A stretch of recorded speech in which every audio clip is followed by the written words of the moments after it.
Hurmatli Prezidentimiz tasdiqlagan O'zbekiston Respublikasi qonuni bor. Bu qonun ona suti bilan oziqlantirishni rag'batlantirish, targ'ib qilish, go'dak va bolalarni oziq-ovqat mahsulotlariga bo'lgan talablar va eng asosiysi sun'iy sut mahsulotlari, ya'ni smes va kashalarni reklama qilish taqiqlanadi degan qonun. Smes mahsulotlarini televizor, raqamli platforma, internet bloglar orqali reklama qilish, targ'ib qilish, yaxshi tomonlarini aytib chiqish ham taqiqlanadi. Bu qonunning 10-moddasida quyidagi gaplar aytilgan. Ya'ni ona sutini o'rnini bosuvchi smes mahsulotlarini reklama qilish, targ'ib qilish, yaxshi tomonlarini aytib chiqish va yashirin reklamasi umuman mumkin emas va taqiqlanadi. E'tiborlisi, hurmatli Prezidentimiz bu qonunni COVID-19 pandemiyasidan oldin imzolaganlar. Bu qonundan keyin aholi orasida ko'plab tushuntirish ishlari olib borildi. Ya'ni ona suti bilan oziqlantirishning ham onaga, ham bolaga foydalari, ona suti bilan katta bo'lgan bolalar ham jismoniy, ham aqliy faoliyati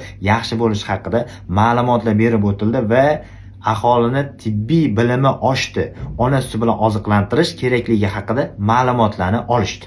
Aholini tibbiy bilimi oshganligi sababli COVID-19 pandemiyasi davrida ham onalar o'z bolalarini emizishda davom etishdi, ya'ni to'xtatib qo'yishmadi emizishdan. Boshqa davlatlarda bunday ishlar olib borilmaganligi sababli COVID-19 pandemiyasi davrida ko'p onalar emizsam bolamga ham kasallik yuqib qoladi deb o'ylab emizishdan to'xtashdi.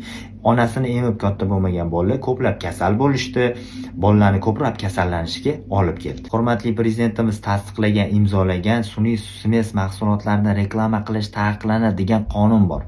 Lekin ko'pchilik smes ishlab chiqaruvchi firmalar va ba'zi bir vrachlar smes mahsulotlarini reklama qilishyapti. Bu mumkin emas qonun tomonidan.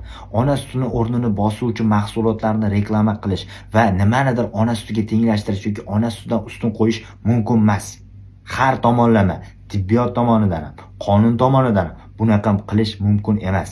Hurmatli vrachlar, smes ishlab chiqaruvchi firmalar, reklama qilish mumkin emas. Reklama qilmanglar bu narsalarni.